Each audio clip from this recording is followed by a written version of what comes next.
A la mesa.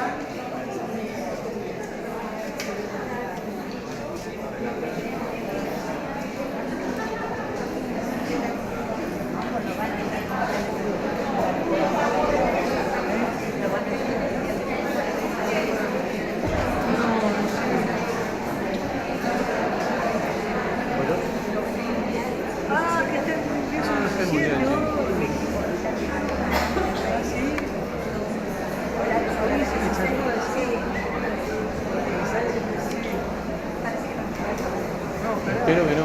No, no creo.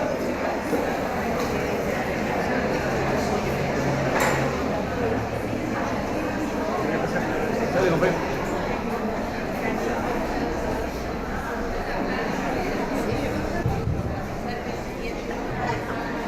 Bueno, es un gusto abrir este espacio de conversación en un tema que es más que convocante, ¿verdad? Y creo que el transcurso del Congreso nos da un buen sustrato porque ha estado de algún modo ahí explotando la idea y ha aparecido en algunas prácticas y en los discursos de las conferencias y demás.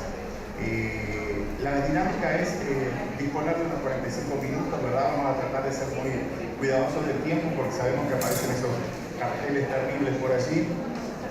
La idea es, en primer lugar, agradecer a quienes nos acompañan en esta mesa, porque tenemos mucha expectativa de sus aportes desde sus recorridos profesionales, pero creo que eso también nos atraviesa desde los recorridos personales y más allá de los escalas institucionales donde cada uno se desempeña. Aspecto que nos interesa también y vamos a generar un tiempo para que recuperemos la voz desde esos dos lugares, ¿verdad? Desde los recorridos profesionales en general y también desde el ámbito profesional de pronto donde están trabajando o desde las investigaciones en las que están trabajando. Una primera pregunta entonces es más abierta y dice algo así como que desde la perspectiva profesional, más allá del ámbito institucional, como decíamos, de desempeño, los invitamos a compartir su sentir y pensar en relación al lugar de los celulares en el aprendizaje con énfasis en el escenario escolar uruguayo. Luego de algunas referencias generales, si tienen la posibilidad de hacer un anclaje en nuestro escenario, ¿verdad? Sabemos, por ejemplo, que Cristóbal trabaja mucho en nuestro país, conoce bastante, así que aportamos a eso. Milka, como inspectora técnica, también seguramente tiene mucho que compartir desde qué ocurre en el escenario uruguayo y desde el recorte en la educación, primaria. Y acá, desde la formación específica que tiene, seguramente van a surgir cosas muy interesantes de parte de ella. Le damos la palabra en primera instancia acá, ¿no? Bien, bueno, buenas tardes a todos. La verdad que agradezco con mucha alegría la invitación a participar de este evento. Primero porque la educación para mí es un ámbito muy importante del desarrollo de una sociedad. Y en segundo lugar porque me parece que aquí está el grupo de expertos en la educación pública uruguaya más interesante para debatir sobre estos puntos. Entonces, yo les cuento un poco desde dónde vengo. Yo soy psicóloga, magíster en educación, estoy haciendo un doctorado en psicología de la educación, en particular mirando la inclusión de las tecnologías. Y sobre este asunto, lo que he trabajado, en principio, tiene que ver justamente con la subjetividad, cómo esta posibilidad de acceder a la información en todo momento y a toda hora y con cierta facilidad, genera transformaciones en las formas de ser docente y de ser estudiante en el entorno uruguayo. Con respecto al celular en particular, lo que a mí me parece más importante de señalar es una cuestión que es bastante sabida y repetida, y es que las tecnologías vinieron para quedarse, entre ellas el celular. Por lo tanto, pensar que el celular genera impactos en la vida cotidiana de las personas, me parece que es un lugar común, ¿no? O sea, están cambiando las formas de comunicarse, las formas de establecer relaciones y conocer a personas también a partir de formatos que nos permiten las nuevas tecnologías, y el celular es uno de ellos.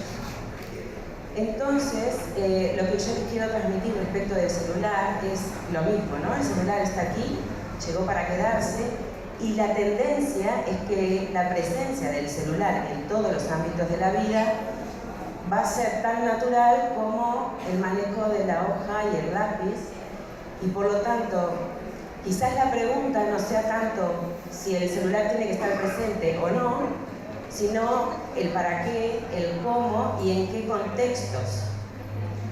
En este sentido, yo diría que desde la perspectiva de la subjetividad, las tecnologías generan impacto en las formas de hacer, pero lo que sustancialmente transforma es la forma en que las personas se apropian de la tecnología para hacer cosas nuevas. Aquí permítanme una breve discreción sobre qué significa subjetividad. Desde la perspectiva de la psicología social, y aquí estoy haciendo referencia a autores como Foucault, Derrida, Barenboim, cuando desde la psicología social nosotros hablamos de subjetividad, no estamos haciendo referencia a lo que en el ámbito de la vida cotidiana se refiere con subjetivo, ¿no? O sea, no es si me tocó o no me tocó. Cuando decimos subjetividad estamos diciendo sobre aquellas formas de hacer y ser en unos contextos sociales determinados que hacen que las personas se reconozcan a sí mismas como perteneciendo a un mismo cuerpo y compartiendo códigos comunicacionales que les permiten entender lo mismo cuando hablan de una cosa. En este sentido, también lo que este constructo conceptual permite es hacer una distinción entre los procesos de subjetivación y la producción de subjetividad. En tal sentido, cuando nosotros hablamos de producción de subjetividad, estamos haciendo referencia a todas aquellas formas de hacer que el sujeto participe de la comunidad. Esto es, yo te explico que tenés que tener un hábito, por ejemplo, de higiene, que para estar en un ambiente común y estar más o menos todos bien, bueno, bañate cada tanto, lávate los dientes, en fin. Esto no es algo que se le pregunte, sino que son pautas culturales que se han ido introduciendo y que se transmiten. Sin embargo, en los procesos de subjetivación, ahí tomamos la dimensión en la que el sujeto, a partir de situaciones nuevas, tiene la posibilidad de reflexionar sobre lo que ocurre y generar con eso nuevas formas de pensar, nuevas formas de hacer y por lo tanto de incidir a su vez en el contexto y en el desarrollo de la sociedad en la que participan. En este sentido, cuando hablamos de la subjetividad docente y pensamos en la inclusión de la tecnología y asociamos la inclusión de la tecnología con innovación, por ejemplo, entonces estaríamos pensando en esta dimensión y no en la primera. ¿Me explico? A mí me parece que esta digresión del concepto viene muy bien para poder pensar los procesos de innovación y de transformación educativa. Habitualmente hay como dos corrientes grandes, ¿no? Una que habla de la transformación educativa desde arriba y otra que habla de la transformación educativa desde abajo. ¿En qué sentido viene esto? Viene cuando la transformación educativa viene desde arriba, hay una norma, la norma se transmite, ¿no?, en cadena hacia abajo y tiene que generarse una modificación a partir de una decisión que toma alguien para que todos los demás cumplan, ¿verdad? Entonces estaríamos hablando aquí de procesos de subjetivación, ¿verdad? Perdón, de producción de subjetividad. Mientras que las transformaciones desde abajo estarían hablando de la otra dimensión, de la capacidad del sujeto de innovar a partir de la propia experiencia y de la capacidad de decir sobre esto. A mí en particular me parece que en Uruguay, y a partir del modelo 1 a 1 y del desarrollo que ha tenido Ceibal en diálogo entre la ANEP y la Fundación Ceibal, lo que se está produciendo es un proceso de transformación mixto, en el que sí que tenemos la norma, ¿verdad? Todos sabemos que Ceibal es una política de inclusión social que se implementa a través del sistema educativo y por lo tanto los docentes en un principio estuvieron como choqueados y expuestos a formarse de alguna manera un poco... Quizás dar unos minutos para esa primera aportes, después tengo una pregunta más específica hacia adentro del sistema educativo. Vale.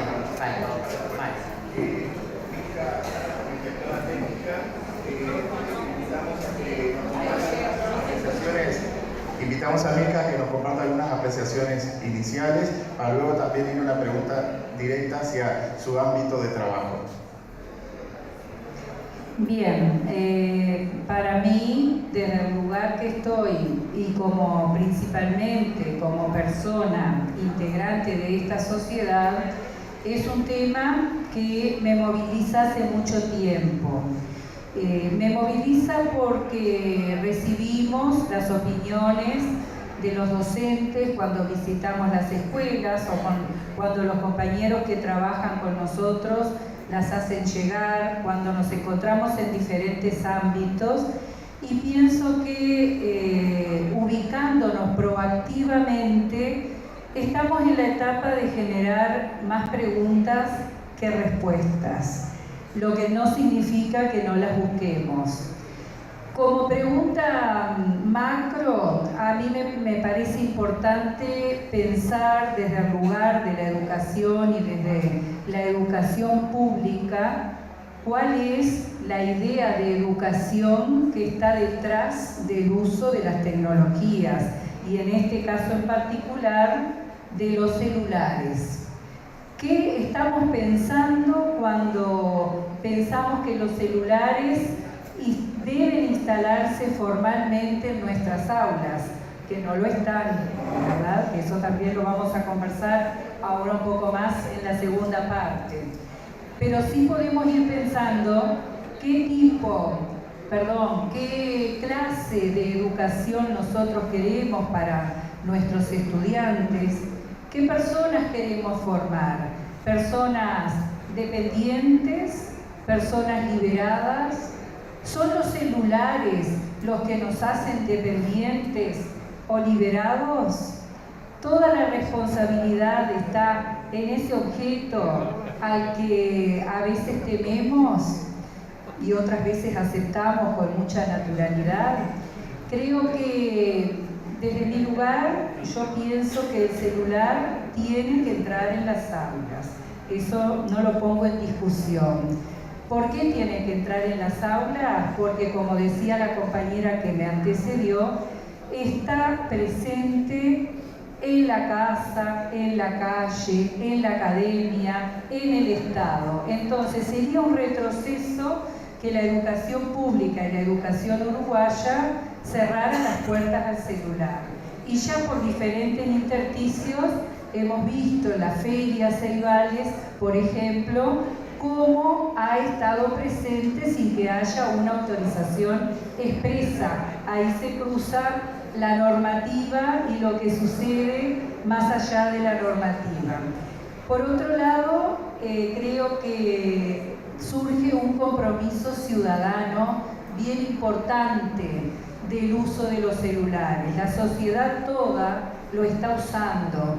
Y muchas veces nos preocupamos cuando nos pasa comúnmente, llega alguien, nos saluda, se sienta al lado nuestro, toma el celular y se dedica todo el tiempo a mirar el celular y no a conversar una palabra con quienes estamos a su derecha o a su izquierda. Así que fíjense si habrá cosas para trabajar desde el ámbito educativo con este dispositivo que es tan valioso, pero que a muchos nos transforma en personas dependientes.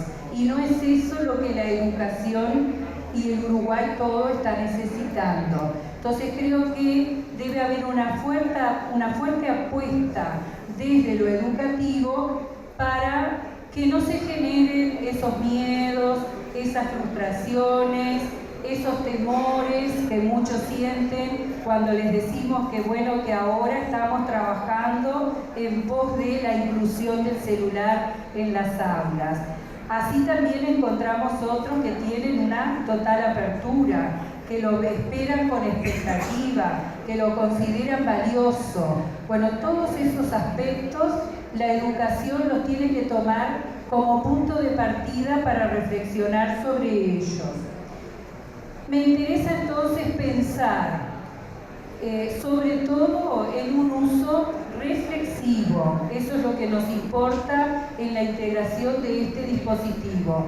Un uso pensado que permita a nuestros docentes y a nuestros niños un trabajo en el aula de fuerte apuesta al debate, al diálogo, a encontrar caminos por los que transitar con este dispositivo. Ya termino. ¿Cómo nos relacionamos entonces? Es una de las cosas que tenemos que pensar en base al ejemplo que estaba dando.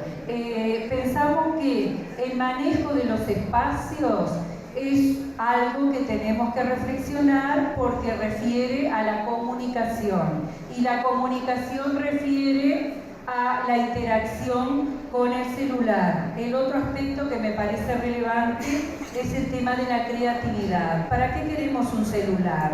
¿Para hacer lo mismo que hacemos con el papel, con el lápiz, con el pizarrón? Si lo queremos para eso, no lo necesitamos. El otro aspecto tiene que ver con la regulación, porque el celular es un bien, pasa a ser un bien público, por lo tanto debemos controlar su contenido, ¿verdad? El contenido que enseñamos a través de él, lo que tiene que ver con la publicidad, un aspecto tan difícil, lo que tiene que ver con la privacidad, con la transparencia, lo que tiene que ver con la representación de la realidad, cómo transmitimos o cómo nos informamos a través de los celulares.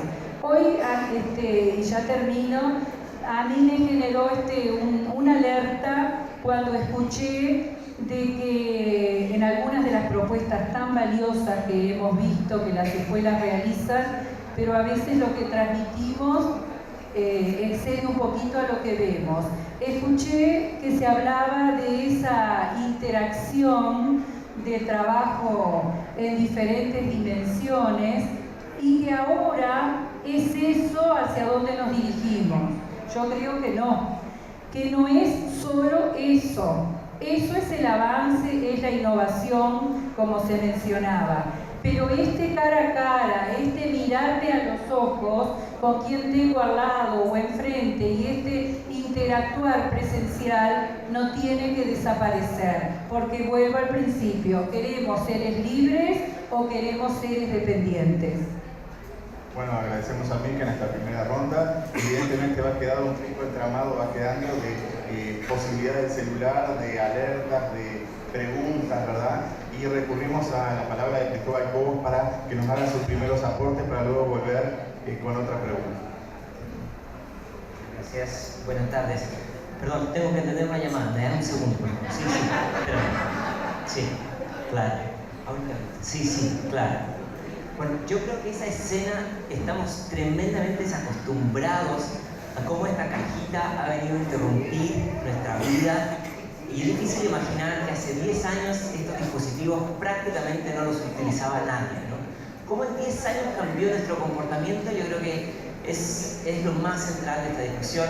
Probablemente en otro momento de la historia se discutió si la televisión tenía que entrar al aula y hay textos de Gandhi de los años 30 cuando él escribía cómo el libro de texto no tenía que entrar al aula porque desvalorizaba la palabra del docente. Es decir, en distintos momentos de la historia, distintas tecnologías han venido a disrumpir. Les voy a contar una anécdota.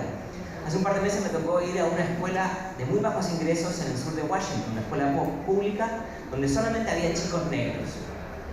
Era una escuela apadrinada por el canal de televisión Discovery, lo conocen, ¿no? Entonces era una escuela que tenía mucha tecnología, tenía pantallas digitales, tenía unas laptops especiales, todos los docentes tenían muchos cursos de capacitación tecnológica y en las aulas había un asistente tecnológico para cada docente. Era un entorno precioso desde lo tecnológico, con chicos de muy bajos ingresos. Y cuando me contaron todo esto, mi pregunta natural fue, y por supuesto que el teléfono lo utilizan en clases, ¿no? Y la respuesta fue no. Y en el recreo tampoco. En cuanto se entra a la escuela, el teléfono queda apagado. Y los padres al principio les costó acostumbrarse, pero ya ahora no hay discusión. Entonces es bien interesante este caso donde no hay escasez de tecnología, hay abundancia de tecnología, pero se marca una pausa con respecto al teléfono, que es mucho más difícil a veces construir distintos contextos con el teléfono. ¿Por qué? Porque el teléfono, en alguna medida, así como fueron otras tecnologías en otro momento, rompen estas distinciones que tenemos en la cabeza tan claras como la vida personal y la vida pública, el aprendizaje formal y el aprendizaje informal, ¿no? Y también redefinen las relaciones de autoridad de quién tiene el conocimiento válido, porque pone un agente nuevo en la discusión. Entonces, lo que ha pasado es que en 10 años hemos cambiado nuestros comportamientos y lo que ahora falta es ver cómo nosotros redefinimos algunas reglas en estas nuevas relaciones. No hay una norma mágica, hay algunos que van por la imposición, otros que van por la negociación, pero yo creo que la palabra clave, y eso prefiero que lo discutamos en la segunda vuelta, tiene que ver con autorregulación. Bueno, agradecemos a Cristóbal, volvemos con Gabriela Bañuls para plantearles que en el escenario de nuestro país, ¿verdad?, donde han transcurrido ya 11 años del Plan Ceibal, el modelo 1 a 1, y apelamos a su trabajo de investigación, que ya deslizó algunas cosas, ¿verdad?, para que nos compartan si consideran que la limitación del uso del celular en el ámbito escolar tendría incidencia en los procesos de subjetivación en los docentes y en los estudiantes. Bueno, retomando un poco el pie que me da Cristóbal, yo diría que sí, que siempre y cuando el celular se ha introducido en los procesos de enseñanza y aprendizaje desde la perspectiva de la innovación. Si no, sería esto otro, ¿no? Que es sustituir el libro, a lo que tú hacías referencia. Entonces, lo que quiero con este punto es retomar la primera idea. Esto que está ocurriendo ocurre en todos los ámbitos de la vida, pero además ocurre en todas las dimensiones. Así ocurre en la política, en la economía, toda la sociedad occidental, hasta donde llego yo por lo menos, se está preguntando en todos los ámbitos del quehacer profesional, práctico, comercial, cómo se hacen las cosas ahora que estamos atravesando un cambio de época. O sea, no es que el celular vino para cambiar una cosita, no es que las tecnologías vinieron para hacer una cosita distinta, no. Lo que estamos viviendo es el pasaje de una época a otra época. A mí me parece que si esto está presente y podemos hacer un cierto acuerdo con respecto a esta perspectiva, estamos entonces siendo actores, protagonistas de un escenario que nos invita a innovar, a probar. Y no hay que tener miedo con esto. Entonces, con lo que estaba diciendo Cristóbal, ¿no? Hay los que prohíben, todavía prohíben.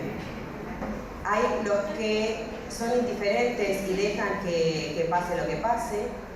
Hay otros que construyen pautas de uso en el contexto educativo, con lo cual reconocen que el contexto de la educación formal es un contexto particular, no es como cualquier contexto, es verdad. No está, hay pautas, hay momentos en los que hay que poner la atención en un lugar, hay momentos en los que hay que poner la atención en otro lugar. ¿Por qué? Porque la educación formal tiene un propósito dentro de la sociedad que es la construcción de ciudadanos. Y esto todavía, a pesar de estar generando y procesando un cambio de época, sigue siendo un mandato central para la educación formal y un mandato central para la práctica profesional del docente. El tema es cómo este mandato se acomoda a las necesidades de esta nueva época que todavía está en construcción. Esto quiere decir que todos nosotros, todos ustedes están siendo responsables política y éticamente de la construcción de esta nueva época. Por lo tanto, es súper importante, no solo que invitarlos a innovar en las prácticas, sino a reflexionar sobre la innovación, a evaluar la innovación y a comunicar, a construir conceptualización sobre la práctica innovadora para ver qué posibilidades tenemos de ir generando ciertos acuerdos donde nos reconozcamos como comunidad educativa en una época que todavía no podemos decir es así, porque está en construcción. Lo otro que les quiero transmitir con relación a esto y al escenario uruguayo y la subjetividad del docente uruguayo es que cuando uno participa de los congresos a nivel internacional y ve lo que está pasando en otros países respecto de los ámbitos educativos, de la educación formal, en el mundo está pasando lo que pasa aquí. O sea, todo el mundo se está haciendo esta pregunta. En España, en Inglaterra, en Estados Unidos, en América del Sur, todos los docentes están compartiendo esta pregunta que justamente genera nuevas prácticas que están siendo comunicadas. Y me parece que esto es una buena noticia y además es una invitación. Yo creo que si esto no redefine el rol del docente, que estaba colocado en el lugar de transmitir el conocimiento que otros habían producido, entonces de subjetividad no entendí nada. Bueno, le agradecemos y ahora volvemos a la inspectora técnica para que desde su rol específico nos aporte en el sentido de pensar el uso del celular con sentido pedagógico. Y le preguntamos si es un tema que está en la agenda, ¿verdad?, de la inspección técnica, y en caso de ser así, ¿cuál es la perspectiva a corto y mediano plazo, ¿verdad?, desde un aspecto normativo por un lado y también desde el aspecto pedagógico, cosa que a veces entra en tensión o hay algún desfalcado. Bien, el proceso respecto al uso de los celulares es un proceso que muchos de los que están aquí conocen y en el que han participado. Desde que apareció el Plan Ceibal, la inspección técnica ha tenido que tomar muchas decisiones en conjunción con el Centro Ceibal, con las autoridades políticas de la educación.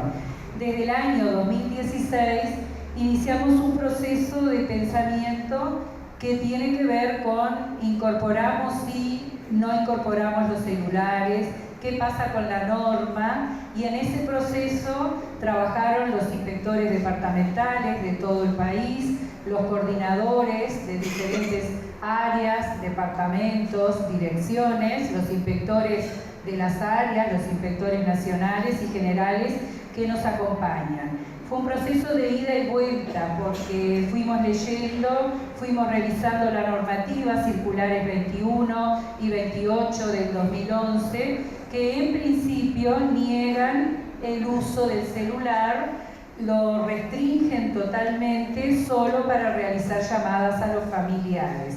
O sea que el aspecto pedagógico en esas circulares queda totalmente por fuera. No estaba pensado y estaba totalmente limitado.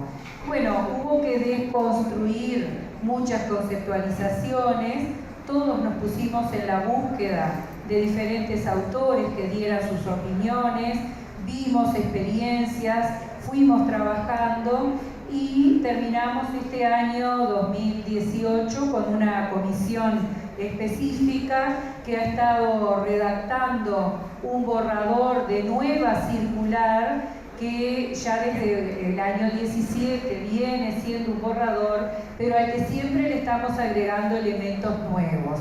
En ese borrador de circular, que después por supuesto tiene que ser aceptado por las autoridades del Consejo de Educación Inicial y Primaria, aparece la posibilidad entonces de habilitar el uso del celular integrado a la propuesta pedagógica de aula en una propuesta mayor macro que es el proyecto educativo institucional de cada escuela en particular, ¿verdad? Para atender a lo contextual, atender a lo que ese colectivo está pensando, está elaborando, está proponiendo para la construcción de los aprendizajes y a la realidad en que esos aprendizajes se desenvuelven. Por lo tanto, la apuesta es a que sí, que tiene que usarse. No pensamos que el celular tenga que ser obligatorio, es decir, que no se le va a pedir al padre que el niño tenga un celular. Estamos pensando y hemos debatido sobre el uso de los celulares inteligentes, ¿verdad? Los niños tienen las computadoras, no podemos pedir al padre en este sistema gratuito que no admite ni colectas ni ese tipo de petitorios una obligatoriedad, pero sí sabemos que naturalmente algunos niños lo van a traer, como vimos que sucedió en la Feria Ceibal.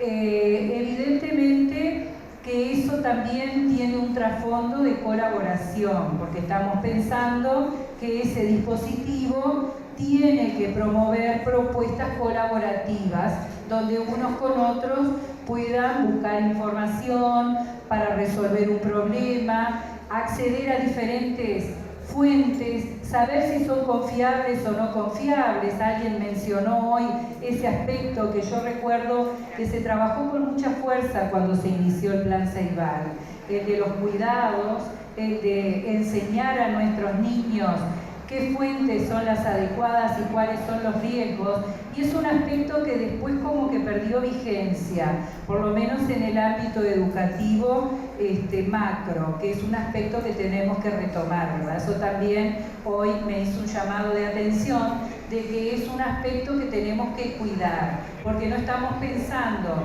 en exponer a nuestros niños a este nuevo dispositivo inocentemente sin pensar que detrás subyacen muchos riesgos.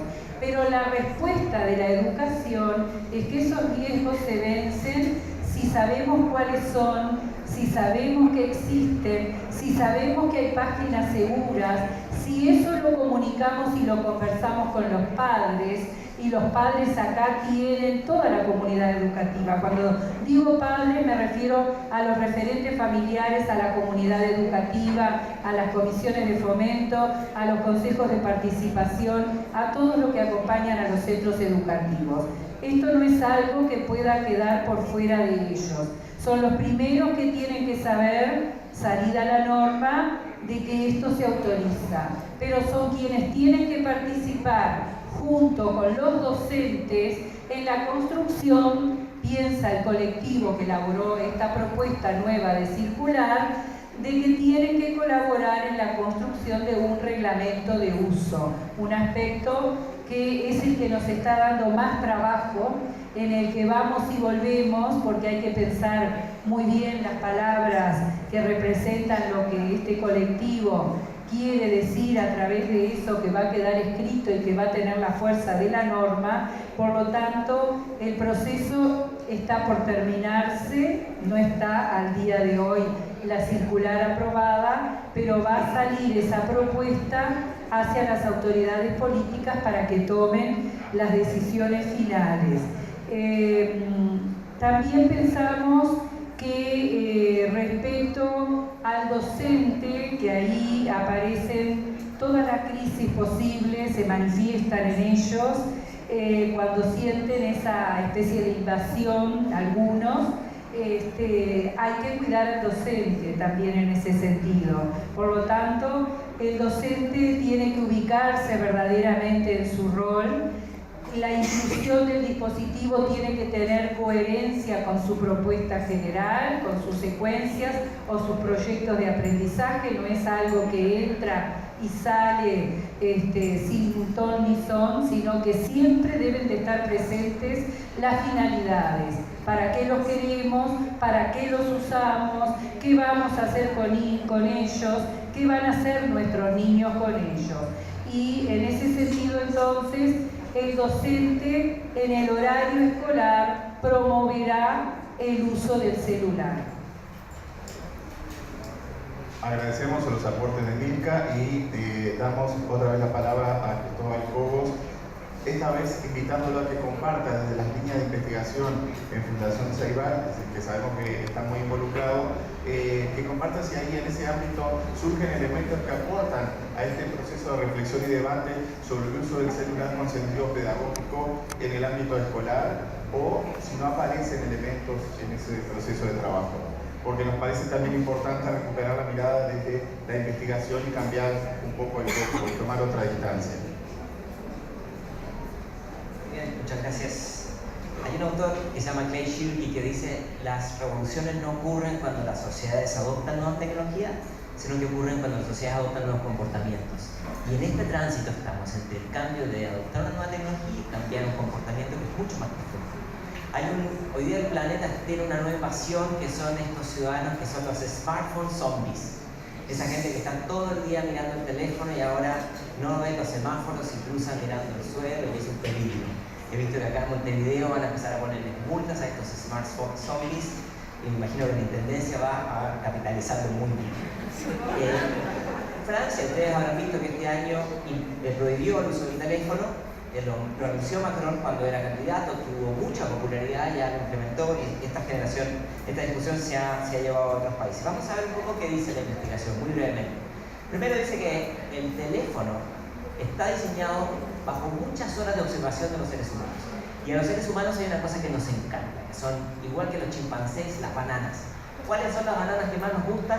La atención de nuestros pares, el afecto, el reconocimiento de la gente que nos quiere o que no nos conoce pero puede valorar nuestro trabajo. Y somos tremendamente predecibles. Cuando se diseña tecnología, el nuevo mensaje, el nuevo like, la nueva burbuja, el nuevo de arriba, pueden ser una nueva banana. Entonces, quienes diseñan tecnología saben eso. Entonces, cuando llega un nuevo mensaje por el canal que sea, se activa un neurotransmisor en nuestra cabeza que se llama la dopamina, que nos deja en una situación de alerta, de atención. No es malo ni bueno, pero esa sensación de alerta está permanentemente siendo estimulada o sobreestimulada, y a veces los docentes tenemos que lidiar con esa sobreestimulación que llega por estos dispositivos. Eso es lo primero que nos dice la investigación. En segundo lugar, tenemos un problema con la administración de la atención. Es decir, se han hecho investigaciones que a grupos de personas les ponen una serie de ejercicios de memorización y de matemáticas en tres grupos. Un grupo que tiene el teléfono en el cuarto del lado, lejos, sin sonido y sin vibrador, junto a ellos con el teléfono volteado, sin sonido y sin vibrador, y junto a ellos sin voltearse, sin sonido y sin vibrador. ¿Se entiende? O sea, en ningún caso suena. Mientras más lejos está el teléfono, mejoran los rendimientos en memorización y en matemáticas. Aunque el teléfono no suene o aunque no lo veas sonar, el hecho de tenerlo cerca genera cierta carga cognitiva que te desconcentra. Es decir, así es nuestra administración de las bananas. Perdón que lo diga así, pero realmente es muy preocupante. Y el tercer elemento tiene que ver con el tiempo en pantalla, que es una gran discusión que hoy día tienen los padres con respecto a sus niños, y creo que de la educación también la tenemos. ¿Cuánto tiempo es lo apropiado? La Asociación de Pediatría Norteamericana dijo 3 años hace un par de años, ahora dijo 2 años, que los niños con menos de 2 o 3 años no se expongan al teléfono, y cambian los minutos cada cierta cantidad de tiempo. Yo creo que es síntoma de que no saben bien cuánto tiempo es el correcto, y probablemente no es una cuestión de tiempo, sino que es una cuestión de calidad.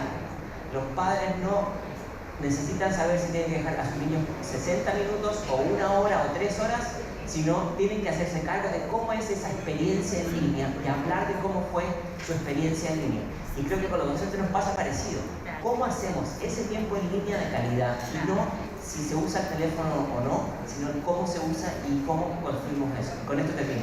Uno de los problemas que vemos, y esto lo demuestran muchas investigaciones, es que la incorporación de la tecnología, el teléfono u otros, en la práctica pedagógica, no siempre se lleva bien con las estructuras administrativas de la educación formal, con una división de 45 minutos, una división disciplinar de un solo saber, organizando a los niños por una sola edad, etcétera, etcétera, etcétera. Y las tecnologías muchas veces son mucho más transversales, entonces genera un choque entre una tecnología y la otra. Bueno, agradecemos en primer lugar el apego a los tiempos, que era una de las consignas, pero por sobre todo eso creo que quedaron disponibles para todos nosotros, muchísimos aportes en un tema que evidentemente es complejo, no exento de tensiones. Veíamos los aportes y la mirada de la investigación, o lo que ocurre desde los sujetos, como nos aportaba Gabriela, o que ocurre en el escenario de la educación pública uruguaya, ¿verdad? Y si hacemos foco en nuestras escuelas públicas, bueno, el celular sí o no, surge la idea de posibilidades, de riesgos, alertas, ¿verdad? Y creo que queda ahí un campo muy fértil para trabajar y para el desafío profesional de todos nosotros si hacemos poco en lo reportamos a nuestro ámbito de trabajo. Así que agradecemos nuevamente y seguramente esto va a generar un proceso fermental hacia cada uno de los colectivos que hoy están representados aquí. Y seguramente en el próximo congreso, así como ya aparecieron más allá del marco normativo, experiencias que hacen transparente la circulación del celular en la propuesta, seguramente en la próxima van a haber más experiencias al respecto. Muchas gracias.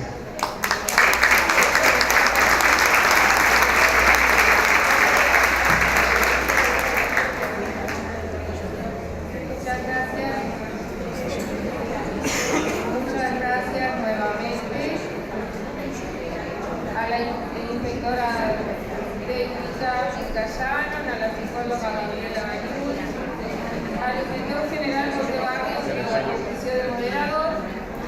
Seguimos ahora con Cristóbal Cobo, porque es el momento de su conferencia. No soy un robot. Luego de esta conferencia, no sé, yo pregunté lo que...